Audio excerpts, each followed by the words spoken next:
Good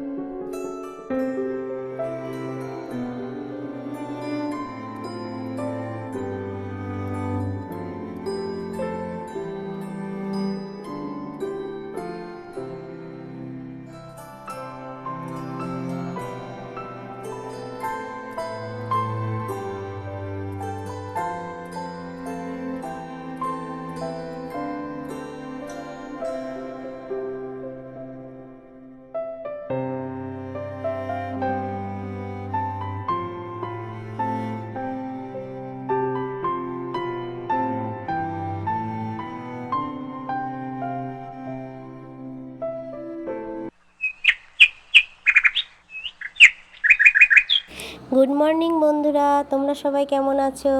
আশা করি খুব ভালোই আছো, আর আমিও খুব ভালো আছি। তোমরা যে যেখান থেকে ব্লগটি দেখছো, তোমাদের সবাইকে বুলটিস ব্লগে আরও একবার স্বাগত জানাই। এখন সকাল 6টা বাজে ঘড়িতে, আর এই 6টা থেকে তোমাদেরকে সঙ্গে নিয়ে আমি আমার ব্লগটি শুরু করছি। আশা করি আজকের ব্লগটি তোমাদের ভালো লাগবে। আজকে বৃহস্পতিবার, ফলহানি অমাবস্যা। একদিকে মা লক্ষ্মীর পুজো আর তারা মায়ের পুজো। আমাদের মন্দিরে যেমন পুজো আছে, তেমনি আমরা পরিবারের সবাই মিলে একটু শ্মশান কালী বাড়িতেও পুজো দিতে যাব। তো সকাল থেকে আজকে প্রচণ্ড ব্যস্ত আমি, তাই আজকে ভোর ভোর উঠেই সমস্ত বাসি কাজ সেরে আমি যে কটা বাসি জামা কাপড় ছিল আর হাজবেন্ড যে পুজো করবে সেই পরনের ধুতিটা কেচে দিয়ে আমি চলে এসেছি ঠাকুর ঘরে। তো ঠাকুর ঘরে আসা মানেই তো বুঝতে পারছো অনেকটা সময় ধরে কাজ করা। তা অতটা সময় ধরে তো তোমাদেরকে দেখানো সম্ভব নয় বন্ধুরা। তো যতটা সম্ভব আমি ততটাই দেখানোর চেষ্টা করব। তো দেখো, আমি ঠাকুর ঘরে এসে তো ঠাকুরের সিংহাসনটা একটু ঝাড়াঝুড়ি করে একটু ঘরটা ঝাড় দিয়ে নিই। আমি একটু ভেতরের রুমগুলো ঝাড় দিয়ে নিচ্ছি। এটা মানে আমার ওপরের ঘর। হ্যাঁ, এই ঘরে আমরা থাকি না বন্ধুরা। তো প্রতিদিনের মতো আজকেও একটু মানে ঝাড়ঝুড় দিয়ে মোছামুছি করে একটু গুছিয়ে নিচ্ছি, কারণ পুজো বলে কথা, বাড়িতে একটু লোকজনও আসবে। মানে যারা মন্দিরে পুজো দিতে আসে, মন্দিরের ভক্তরা, প্রতিবেশী, আত্মীয় সকলেই আসবে। তো ঘরটা তো একটু পরিষ্কার পরিচ্ছন্ন করে রাখতেই হয়। তো দেখো, আমি ঘর দৌড় আমার ঝাড় দেওয়া হয়ে গেছে, আর সিঁড়ি থেকে আমি দেখালাম না, নিচে অবধি তো আমাকে পরিষ্কার করতেই হবে। এবার ঠাকুর ঘরটা মুছে নিচ্ছি।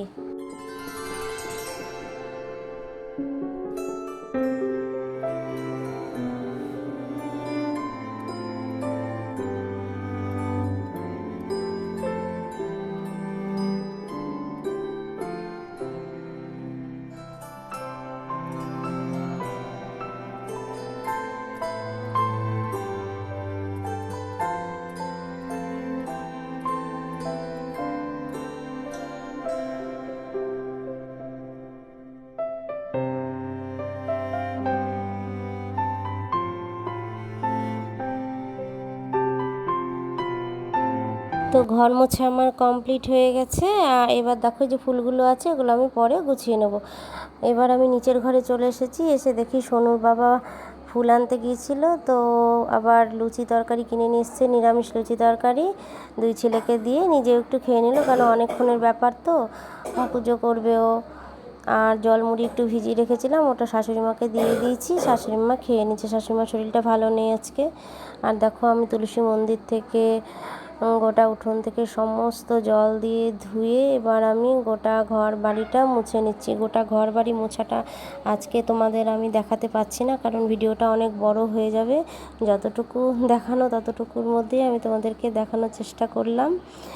ঘর মোছা হয়ে গেছে। স্টিকটা আমি বাইরে রোদ্দুরে শুকোতে দিয়ে এবার আমি খিচুড়ির জলটা বসিয়ে দিলাম হাঁড়িতে। তো আজকে তো আমি সকাল থেকেই উপোস আছি। যতক্ষণ না পুজো হবে ততক্ষণ তো উপোস থাকতে হবে, একজন তো উপোসই থাকতেই হবে। আর আমার পরিবারের মঙ্গলের জন্য আমারই উপোস করাটাই দরকার, তো আমি সেটাই করেছি।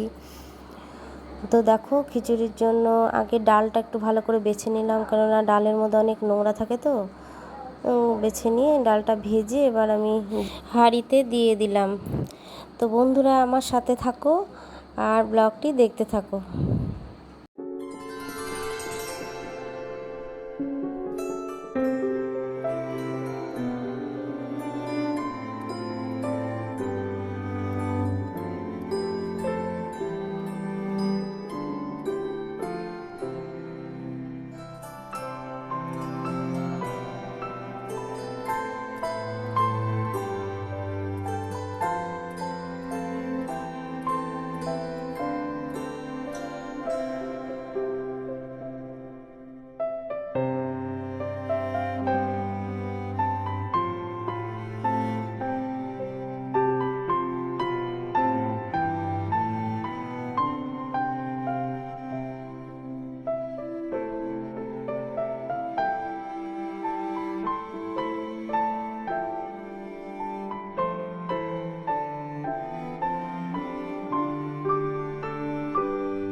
তো বন্ধুরা, আমি বাদামটা ভেজে রেখেছি আর কড়াইয়ের মধ্যে একটু তেল দিয়ে তেজপাতা, গোটা জিরে, কাঁচা লঙ্কা, আদা বাটা আর পরিমাণ মতো হলুদ, নুন তো আগেই দিয়ে দিয়েছি আমি হাঁড়িতে, আর একটু পরিমাণ মতো জিরে গুঁড়ো আর ধনে গুঁড়ো, সাথে একটু চিনি দিয়ে খিচুড়ির মশলাটাকে একটু কষিয়ে নিচ্ছি। যেহেতু টমেটো ঘরে আনা ছিল না, তাই একটু টমেটোর সসও দিয়ে দিলাম। আর যদিও আমরা টমেটো খুব একটা খাই না। তো দেখতে থাকো ব্লগটি তোমরা।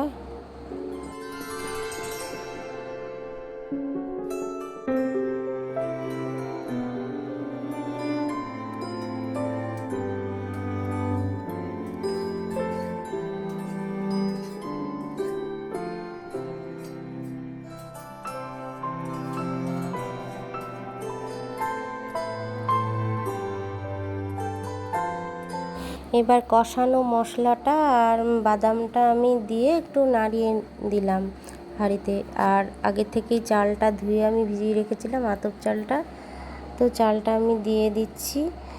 আর জানো তো বন্ধুরা, কালকে রাতেই আমি খিচুড়ির জন্য যে আলুর দম করা হবে সেই আলুগুলো ছাড়িয়ে কেটে জলে ভিজিয়ে রেখেছিলাম। সকালবেলায় সেটা উঠেই আগে সেদ্ধ করে রেখেছি প্রেসার কুকারে করে। এবার সেটাকে মশলা দিয়ে নাড়াচাড়া করে একটু ছুঁকে দিলেই হয়ে যাবে। আজকে আর আলুর দম রান্নাটা তোমাদেরকে দেখাচ্ছি না। তা আমার হাতের আলুর দম রান্নার রেসিপিটা না হয় অন্য আর একটা ভিডিওর জন্য তোলা রইল। আর দেখো কাজু কিশমিশ আছে, ওটা দিয়ে আমি খিচুড়িটাই দেখো নামিয়ে ফেলেছি। তো দেখো খিচুড়ির কালারটাও ভালো হয়েছে, বেশ সুন্দরই হয়েছে।